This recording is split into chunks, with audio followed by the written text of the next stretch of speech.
नमस्ते मित्रों, स्वागत है आप सबका। आज बात करेंगे राजेश एक्सपोर्ट्स के रिजल्ट की, जो उन्होंने डिक्लेयर किए हैं Q4 के और फाइनेंशियल ईयर 1920 के। ये रिजल्ट थोड़े देरी से जरूर आए हैं, लेकिन ये ऑडिटेड रिजल्ट है जो हम दिखाएंगे आपको डिटेल में।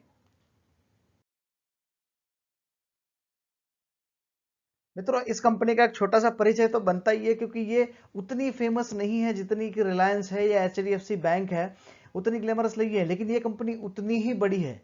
आप देखिए ये कितनी साइलेंटली काम कर रहे हैं।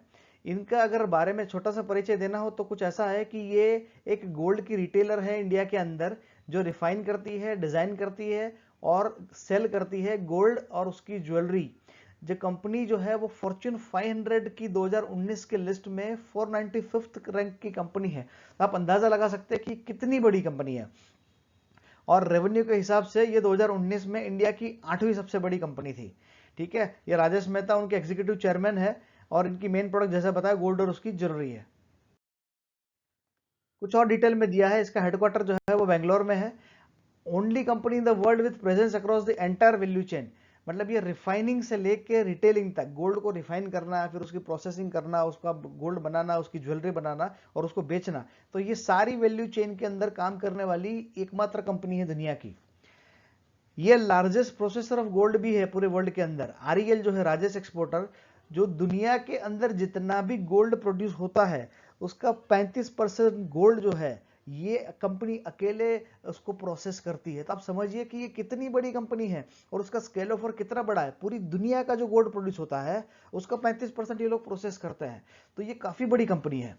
Largest exporter of gold products from India. India से जो जो भी प्रोडक्ट्स एक्सपोर्ट होते हैं, इंडिया का एक्सपोर्ट वैसे कंपैरेटिवली कम ही रहा है इंपोर्ट के मुकाबले, लेकिन उस एक्सपोर्ट में इस कंपनी का कंट्रीब्यूशन बहुत ही ज्यादा है, क्योंकि हाई वैल्यू भी है। तो इंडिया को जो फॉरेन एक्सचेंज वगैरह मिलता है वो दिलाने में इस कंपनी का अच्छा खासा योगदान है, क्योंकि ये गोल्ड प्रोडक्ट्स एक्सपोर्ट करते हैं, ज्वेलरी और वगैरह सब बना के। और अच्छी बात यह है कि lowest cost gold jewellery producer in the world. तो ये जो ज्वेलरी भी बनाते हैं अच्छी तो बनाते ही है, लेकिन वो कम रेट में भी बनाते हैं, तो इसलिए ये उनका ओवरऑल जो है वो मतलब सेल भी अच्छा खासा है। और जैसे ये कह रहे हैं कि REL has one of the world's largest active jewellery design database of 29,000 design. तो ज्वेलरी के अंदर डिजाइन का होना भी काफी स्पेशल रहता है, तो उनके पास 29,000 डिजाइन का डेटाबेस ऑलरेडी है आज की डेट में इनके पास। तो ये था कंपनी का छोटा सा परिचय। ये है वो रिजल्ट जो उन्होंने अभी आज डिक्लेयर किया है स्टॉक एक्सचेंजेस के अंदर। तो यहाँ पे उन्होंने ₹1 का डिविडेंड भी दिया है, जो एक नॉमिनल सा है लेकिन कुछ तो दिया है। ये है वो रिजल्ट जो उन्होंने डिक्लेयर किया है। अब रिजल्ट जो है वो दोनों का है, मतलब क्वार्टर जो है मार्च क्वार्टर है उसका भी है और 19-20 साल का भी है। ये रिजल्ट थोड़ा देरी से जरूर आया है, लेकिन ये रिजल्ट ऑडिटेड है। और ये फिगर जो आप देख रहे हो ये सारे मिलियंस के अंदर है। यहाँ पे आपको 5 कॉलम दिखाई दे रहे हैं। तो ये मार्च क्वार्टर का फिगर है, जो सबसे लास्ट में वो लोग अभी अभी रिपोर्ट कर रहे हैं। ये है उनका दिसंबर क्वार्टर 19 का। ये है मार्च क्वार्टर पिछले साल का। ये है 19-20 साल भर की फिगर और ये है 18-19 साल भर की फिगर। बात करेंगे उनके इनकम की सबसे पहले।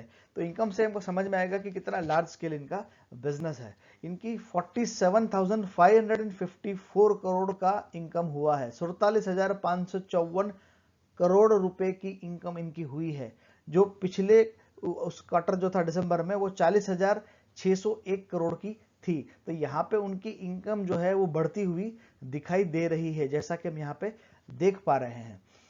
यहाँ की जहाँ तक इनके एक्सपेंस की बात करें तो उनके एक्सपेंस जो है वो इस क्वार्टर में रहे हैं ज्यादा। 47,285 करोड़ की उनके एक्सपेंस रहे हैं, जबकि पिछले क्वार्टर में ये 40,268 करोड़ के एक्सपेंस थे।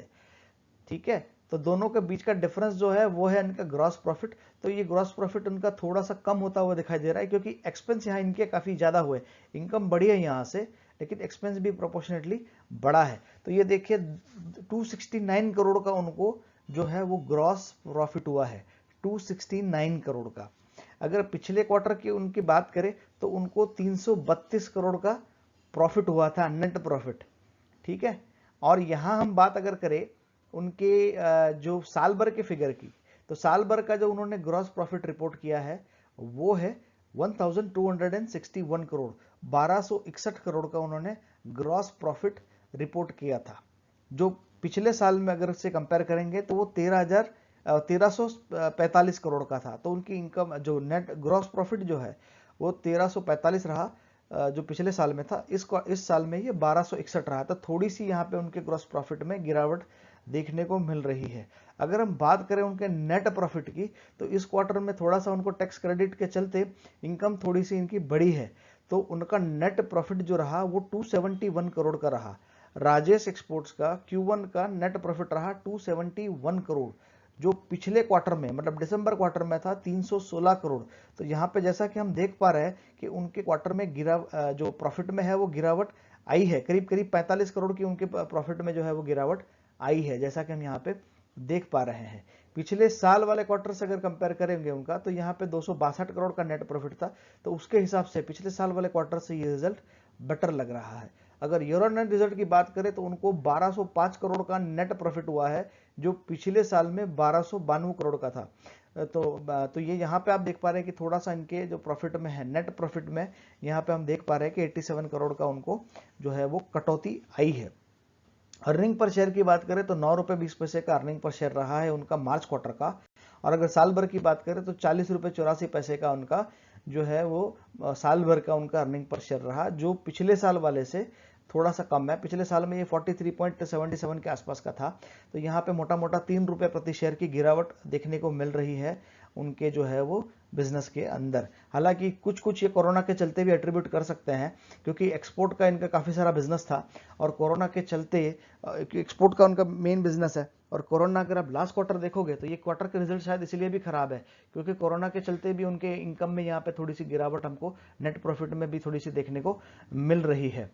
तो हालांकि इनकम तो बढ़ी है, इनकम यहाँ पे बढ़ी है, लेकिन नेट प्रॉफिट कहीं ना कहीं इनका घटा है, खास करके जो लास्ट के 10 दिन के आसपास थे। नहीं तो एटलीस्ट ये कम से कम इसको थोड़ा सा मैच तो करा ही सकते थे, क्योंकि ये ईयर एंडिंग का भी बिजनेस था, ईयर एंड भी हो रहा था मार्च में, तो संभव थोड़ा सा यहाँ पर डिप आया है उनके ईपीएस में। अगर बात करें इनके लॉन्ग टर्म के प्राइस चार्ट की, तो ये है 2001 से 6 जुलाई 2001 का है। तो ये एग्जैक्ट 19 साल पहले के 20 साल पहले के आप चार्ट है, वैसा आप बोल सकते हो। तो पिछले 19 साल में, क्योंकि 2002 में 1 साल होता है तो 2020 में 19 साल होता है, तो 19 साल के अंदर इस कंपनी ने 222 गुने के रिटर्न दिए हैं। जी हाँ, आप देखिए ये इनका रेट था 2 रुपये 10 पैसे का, और अभी का रेट है 467.20 रुपीस का। तो ये होता है 19 साल में 222 गुने का रिटर्न, जो कि बहुत बहुत ही अच्छा रिटर्न है। बहुत कम कंपनीज है जो ये लेवल के रिटर्न्स दे पाती है कंसिस्टेंसी के साथ। और उन्होंने जो डिविडेंड जो भी बीच बीच में दिया है वो डिविडेंड सारा अलग है। तो अगर डिविडेंड को पकड़ोगे तो हो सकता है कि ये इनकम जो है वो 230-240 गुना के आसपास भी आपके रिटर्न्स हो सकते हैं। तो यही मैं कहना चाह रहा था कि लॉन्ग टर्म रिटर्न्स से लॉन्ग टर्म इन्वेस्टमेंट से बहुत अच्छे फायदे हो सकते हैं अगर सही कंपनी में आपने लॉन्ग टर्म के लिए निवेश किया तो। यहाँ पे मार्केट कैपिटलाइजेशन का 13,800 करोड़ के आसपास का है। जैसा मैंने बताया इसका पीई रेशियो जो है वो 33.91 के आसपास का है, और ये डिविडेंड भी ठीक ठाक से देती है। तो मित्रों, ये कंपनी जैसा बताया काफ़ी बड़ी कंपनी है, बहुत से सेगमेंट में इसकी मोनोपोली है। तो अगर कोई रिजल्ट में कभी करेक्शन आता भी है तो लॉन्ग टर्म के लिहाज से ये बहुत अच्छी कंपनी है, और उसको रख के होल्ड कर सकते हैं एक लंबे अवसर के लिए।